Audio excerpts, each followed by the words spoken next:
ആകാശവാണി. നമസ്കാരം. പ്രാദേശിക വാർത്തകൾ വായിക്കുന്നത് ബിന്ദു.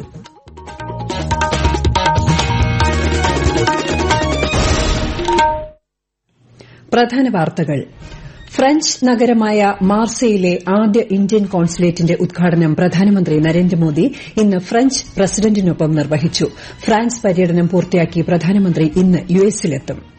2025-26 സംസ്ഥാന ബജറ്റിന്മേലുള്ള പൊതുചർച്ച നിയമസഭയിൽ പൂർത്തിയായി. ധനമന്ത്രി കെ എൻ ബാലഗോപാൽ ചർച്ചയ്ക്ക് മറുപടി നൽകി. കിഫ്ബി റോഡുകൾക്ക് യൂസർ ഫീ ഏർപ്പെടുത്തുന്ന കാര്യം സർക്കാരിന്റെ പരിഗണനയിലുണ്ടെന്ന് നിയമസഭയിൽ വ്യക്തമാക്കി മുഖ്യമന്ത്രി Pinarayi Vijayan. P C Chacko NCP സംസ്ഥാന അധ്യക്ഷ സ്ഥാനം രാജിവച്ചു. കുംഭമാസ പൂജകൾക്കായി ശബരിമല ക്ഷേത്രനട തുറന്നു. 38ാമത് ദേശീയ ഗെയിംസിൽ ഇന്ന് ഒരു സ്വർണവും ഒരു വെള്ളിയും സ്വന്തമാക്കി കേരളം. രഞ്ജി ട്രോഫിയിൽ കേരളം സെമിഫൈനലിൽ. വാർത്തകൾ വിശദമായി. ഫ്രഞ്ച് നഗരമായ മാർസെയിലെ ആദ്യ ഇന്ത്യൻ കോൺസുലേറ്റിന്റെ ഉദ്ഘാടനം പ്രധാനമന്ത്രി നരേന്ദ്രമോദി ഇന്ന് ഫ്രഞ്ച് പ്രസിഡന്റ് ഇമ്മാനുവൽ മാക്രോണിനൊപ്പം നിർവഹിച്ചു. മാർസെയിലെ ഇന്ത്യൻ സമൂഹവുമായും ഇരു നേതാക്കളും സംവദിച്ചു.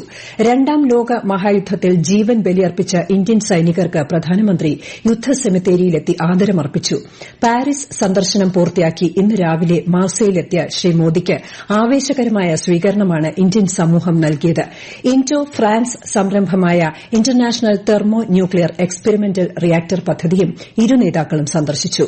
ഫ്രഞ്ച് പര്യടനം പൂർത്തിയാക്കി പ്രധാനമന്ത്രി ഇന്ന് അമേരിക്കയിലെത്തും. യുഎസ് പ്രസിഡന്റ് ഡൊണാൾഡ് ട്രംപിന്റെ ക്ഷണപ്രകാരമാണ് സന്ദർശനം. 2025-26 സംസ്ഥാന ബജറ്റിന്മേലുള്ള പൊതുചർച്ച നിയമസഭയിൽ പൂർത്തിയായി. എല്ലാ മേഖലകളെയും സംയോജിപ്പിച്ച് സംസ്ഥാനത്ത് സമഗ്ര വികസനം കൊണ്ടുവരാനാണ് ബജറ്റ് ലക്ഷ്യമിടുന്നതെന്ന് ചർച്ചയ്ക്ക് മറുപടി നൽകിക്കൊണ്ട് ധനമന്ത്രി കെ എൻ ബാലഗോപാൽ പറഞ്ഞു. കേരളത്തിൽ നിന്ന് ജോലി തേടി പുറത്തേക്ക് പോകുന്ന യുവാക്കളെ തിരികെ എത്തിക്കാൻ വേണ്ട പ്രവർത്തനങ്ങൾ സർക്കാർ നടത്തുന്നുണ്ടെന്നും അദ്ദേഹം വ്യക്തമാക്കി. AI പോലുള്ള പുതിയ സാങ്കേതിക വിദ്യയുടെ ഉപയോഗം പ്രയോജനപ്പെടുത്തുന്നതോടൊപ്പം ജനങ്ങൾക്കും പ്രാധാന്യം നൽകുന്ന വികസനമാണ് സർക്കാരിന്റെ ലക്ഷ്യം. കേന്ദ്രത്തിൽ നിന്ന് മതിയായ ആനുകൂല്യം ലഭിക്കുന്നില്ലെന്ന പരിമിതിക്ക് ഇടയിലും ജനങ്ങളുടെ ക്ഷേമം ഉറപ്പാക്കാൻ സംസ്ഥാന സർക്കാർ ശ്രമിക്കുന്നുണ്ടെന്നും ധനമന്ത്രി വ്യക്തമാക്കി. കിഫ്ബി റോഡുകൾക്ക് യൂസർ ഫീ ഏർപ്പെടുത്തുന്ന കാര്യം സർക്കാരിന്റെ പരിഗണനയിലുണ്ടെന്ന് നിയമസഭയിൽ വ്യക്തമാക്കി മുഖ്യമന്ത്രി പിണറായി വിജയൻ. യൂസർ ഫീയിൽ നിന്നും ലഭിക്കുന്ന വരുമാനം കൊണ്ട് കിഫ്ബിയുടെ വായ്പകൾ തിരിച്ചടയ്ക്കാനുള്ള സാധ്യതകളാണ് സർക്കാർ പരിഗണിക്കുന്നത്.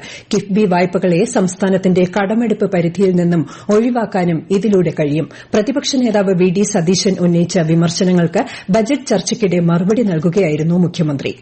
യൂസർ ഫീ ഈടാക്കുന്ന സാഹചര്യത്തിൽ ആ യൂസർ ഫീയിൽ നിന്നും ലഭിക്കുന്ന വരുമാനം കൊണ്ടുതന്നെ കിഫ്ബിയുടെ ലോണുകൾ തിരിച്ചടക്കുന്നതിനുള്ള സാധ്യത തെളിയും. അതുവഴി സർക്കാരിൽ നിന്നുള്ള ഗ്രാന്റ് കാലക്രമേണ ഘട്ടംഘട്ടമായി ഒഴിവാക്കാനുമാവും. കിഫ്ബി കൃത്യമായും സത്യസന്ധമായും വായ്പകൾ തിരിച്ചടക്കുന്നതുകൊണ്ട് തന്നെയാണ് കിഫ്ബിക്ക് മികച്ച ക്രെഡിറ്റ് റേറ്റിംഗ് നിലനിർത്താൻ സാധിക്കുന്നതും ധനകാര്യ സ്ഥാപനങ്ങൾ കിഫ്ബിക്ക് വായ്പകൾ നൽകാൻ സന്നദ്ധമായി വരുന്നതും. സംസ്ഥാനം സാമ്പത്തിക പ്രതിസന്ധിയെ അതിജീവിച്ചതായ ബജറ്റ് പ്രസംഗത്തിലെ പരാമർശത്തിന് കേരളത്തിലെ യഥാർത്ഥ സാഹചര്യവുമായി ബന്ധമില്ലെന്ന് ബജറ്റ് ചർച്ചയിൽ പങ്കെടുത്തുകൊണ്ട് പ്രതിപക്ഷ നേതാവ് വി ഡി സതീശൻ ചൂണ്ടിക്കാട്ടി. റവന്യൂ കമ്മിയും ധനകമ്മിയും സംസ്ഥാനത്ത് വർദ്ധിക്കുകയാണ് ഉണ്ടായതെന്നും അദ്ദേഹം പറഞ്ഞു. ബജറ്റിൽ വിവിധ മേഖലകളെ തീർത്തും അവഗണിച്ചതായും പ്രതിപക്ഷ നേതാവ് ചൂണ്ടിക്കാട്ടി. SC/ST വിഭാഗങ്ങളുടെ വരെ പദ്ധതി വെട്ടിക്കുറച്ചു. പാവപ്പെട്ടവർക്ക് ചികിത്സ ലഭ്യമാക്കുന്ന കാരുണ്യ ഇൻഷുറൻസ് പദ്ധതിയെ പൂർണ്ണമായി അവഗണിച്ചു. മത്സ്യത്തൊഴിലാളികൾക്ക് അവഗണന. റബ്ബറിന്റെയും നെല്ലിന്റെയും താങ്ങുവില വർദ്ധിപ്പിച്ചില്ല. ക്ഷേമ പെൻഷൻ വർദ്ധിപ്പിച്ചില്ല. സപ്ലൈകോയുടെ കുടിശ്ശിക തീർത്ത് അവശ്യ സാധനങ്ങൾ എസൻഷ്യൽ കമ്മോഡിറ്റീസ് സബ്സിഡി റേറ്റിൽ വിതരണം ചെയ്യാൻ അവരെ പ്രാപ്തമാക്കുന്നതിന് പകരം അവർക്ക് കൊടുക്കാനുള്ള പണം കൊടുക്കുന്നില്ല.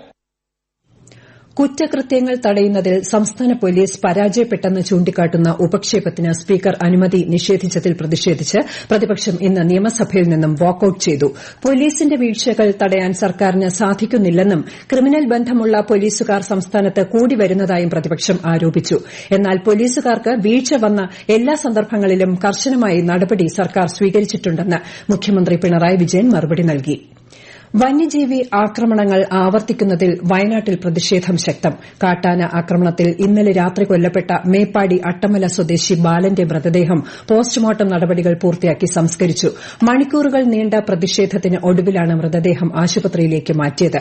ബാലന്റെ കുടുംബത്തിന് അർഹമായ നഷ്ടപരിഹാരം നൽകുമെന്ന് ഉറപ്പു നൽകിയതിനു ശേഷമാണ് പ്രതിഷേധം അവസാനിച്ചത്. വൈകുന്നേരത്തോടെ യൂത്ത് കോൺഗ്രസിന്റെ നേതൃത്വത്തിൽ മേപ്പാടി ഫോറസ്റ്റ് സ്റ്റേഷനിലേക്ക് നടത്തിയ മാർച്ചിൽ ചെറിയ തോതിൽ സംഘർഷവുമുണ്ടായി. വന്യമൃഗശല്യത്തിന് പരിഹാരം ഉണ്ടാകണമെന്ന് ആവശ്യപ്പെട്ടുകൊണ്ട് യുഡിഎഫിന്റെ നേതൃത്വത്തിൽ നാളെ ജില്ലയിൽ ഹർത്താലിനും ആഹ്വാനം ചെയ്തിട്ടുണ്ട്. എന്നാൽ ഹർത്താലുമായി സഹകരിക്കില്ല എന്ന് വ്യാപാരി വ്യവസായി ഏകോപന സമിതി അറിയിച്ചു.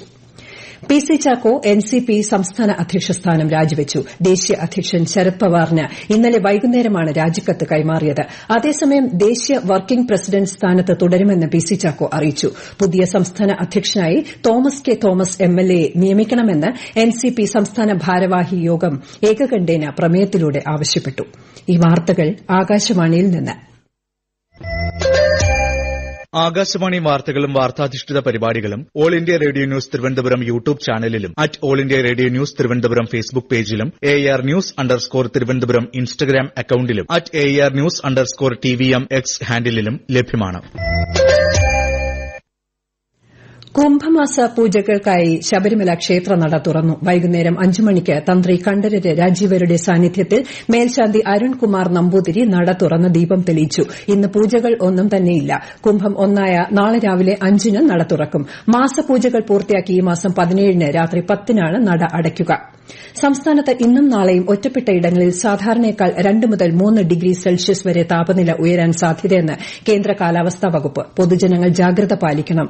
സൂര്യാഘാത സാധ്യത കണക്കിലെടുത്ത് പകൽ ജോലി ചെയ്യുന്ന തൊഴിലാളികളുടെ ജോലി സമയവും സംസ്ഥാനത്ത് പുനഃക്രമീകരിച്ചിട്ടുണ്ട്. ഡോക്ടർ വന്ദനാദാസ് കൊലക്കേസിൽ കൊല്ലം അഡീഷണൽ സെഷൻസ് കോടതിയിൽ വിചാരണ ആരംഭിച്ചു.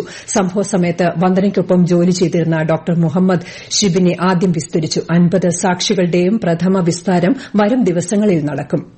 ഓപ്പറേഷൻ സൌന്ദര്യയുടെ ഭാഗമായി എറണാകുളത്ത് നടത്തിയ പരിശോധനയിൽ മായം ചേർത്ത സൌന്ദര്യവർദ്ധക വസ്തുക്കൾ കണ്ടെത്തിയതായി ഡ്രഗ്സ് കൺട്രോൾ വകുപ്പ് അറിയിച്ചു. മെറൈൻ ഡ്രൈവിൽ പ്രവർത്തിക്കുന്ന സൌന്ദര്യവർദ്ധക വസ്തുക്കളുടെ മൊത്ത വ്യാപാര സ്ഥാപനത്തിൽ നിന്നുമാണ് മായം ചേർത്ത പെർഫ്യൂം പിടികൂടിയത്. പരിശോധനകൾ ശക്തമാക്കാൻ ആരോഗ്യവകുപ്പ് മന്ത്രി വീണ ജോർജ് നിർദ്ദേശം നൽകി. കൈത്തറി ഉൽപ്പന്നങ്ങൾ എന്ന വ്യാജേന പവർലൂം ഉൽപ്പന്നങ്ങൾ വിൽക്കുകയും പ്രദർശിപ്പിക്കുകയും ചെയ്യുന്ന സ്ഥാപനങ്ങളിൽ പരിശോധന നടത്തി പിഴ ഈടാക്കുമെന്ന് കൈത്തറി ആന്റ് ടെക്സ്റ്റൈൽസ് ഡയറക്ടർ. ഇത്തരം ഉൽപ്പന്നങ്ങൾ കണ്ടുകെട്ടി സ്ഥാപനത്തിനെതിരെ നിയമ നടപടിയും സ്വീകരിക്കും. ലോക റേഡിയോ ദിനമായ നാളെ ആകാശവാണി തിരുവനന്തപുരം റിക്രിയേഷൻ ക്ലബ് പൂജപ്പുര ശ്രീ ചിത്തിര തിരുനാൾ ഓഡിറ്റോറിയത്തിൽ ശ്രോതാക്കളുടെ സംഗമം സംഘടിപ്പിക്കുന്നു. ഉച്ചയ്ക്ക് 1:30-ന് ആരംഭിക്കുന്ന ആഘോഷങ്ങളുടെ ഭാഗമായി പ്രസംഗ മത്സരം, ക്വിസ്, ഗാനമേള ഉൾപ്പെടെ നടക്കും. പ്രവേശനം സൌജന്യമാണ്. ആറ്റുകാൽ പൊങ്കാലയോടനുബന്ധിച്ച് മാർച്ച് 13-ന് തിരുവനന്തപുരം നഗരപരിധിക്കുള്ളിലെ ധനകാര്യ സ്ഥാപനങ്ങൾക്ക് ഉൾപ്പെടെ അവധി പ്രഖ്യാപിച്ചു. പൊതുഭരണ വകുപ്പാണ് ഇത് സംബന്ധിച്ച് ഉത്തരവിറക്കിയത്.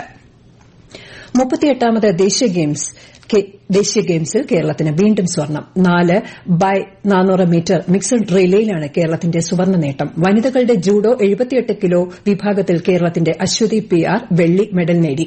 പോയിന്റ് പട്ടികയിൽ കേരളം 12ാം സ്ഥാനത്താണ്. ദേശീയ ഗെയിംസിൽ നിലവിൽ സർവീസസ് 1ാമതും മഹാരാഷ്ട്രയും കർണാടകയും 2ഉം 3ഉം സ്ഥാനങ്ങളിലാണ്. രഞ്ജി ട്രോഫിയിൽ കേരളം സെമിയിൽ കടന്നു. ക്വാർട്ടർ ഫൈനലിൽ ജമ്മു കശ്മീരിനെതിരെ സമനില നേടിയാണ് കേരളത്തിന്റെ സെമി പ്രവേശം. 17-ന് തുടങ്ങുന്ന സെമിയിൽ ഗുജറാത്താണ് കേരളത്തിന്റെ എതിരാളി. 2ാം സെമിയിൽ മുംബൈ വിദർഭയെ നേരിടും.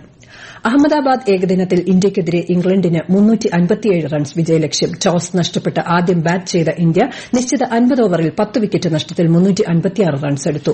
മറുപടി ബാറ്റിംഗിനിറങ്ങിയ ഇംഗ്ലണ്ട് ഒടുവിൽ വിവരം ലഭിക്കുമ്പോൾ 11 ഓവറിൽ 2 വിക്കറ്റ് നഷ്ടത്തിൽ 89 റൺസ് എന്ന നിലയിലാണ്.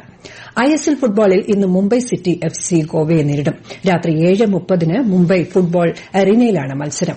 രാജ്യത്തെ ഓഹരി വിപണികളിൽ ഇന്നും ഇടിവ്. സെൻസെക്സ് 123 പോയിന്റ് ഇടിഞ്ഞ് 76,171-ലും നിഫ്റ്റി 27 പോയിന്റ് നഷ്ടത്തിൽ 23,045-ലും വ്യാപാരം അവസാനിപ്പിച്ചു. സ്വർണ്ണവില കുറഞ്ഞു. പവന് 560 രൂപ കുറഞ്ഞ് 63,520 രൂപയാണ് ഇന്നത്തെ വില. പ്രധാന വാർത്തകൾ വീണ്ടും. ഫ്രഞ്ച് നഗരമായ മാർസയിലെ ആദ്യ ഇന്ത്യൻ കോൺസുലേറ്റിന്റെ ഉദ്ഘാടനം പ്രധാനമന്ത്രി നരേന്ദ്രമോദി ഇന്ന് ഫ്രഞ്ച് പ്രസിഡന്റിനൊപ്പം നിർവഹിച്ചു.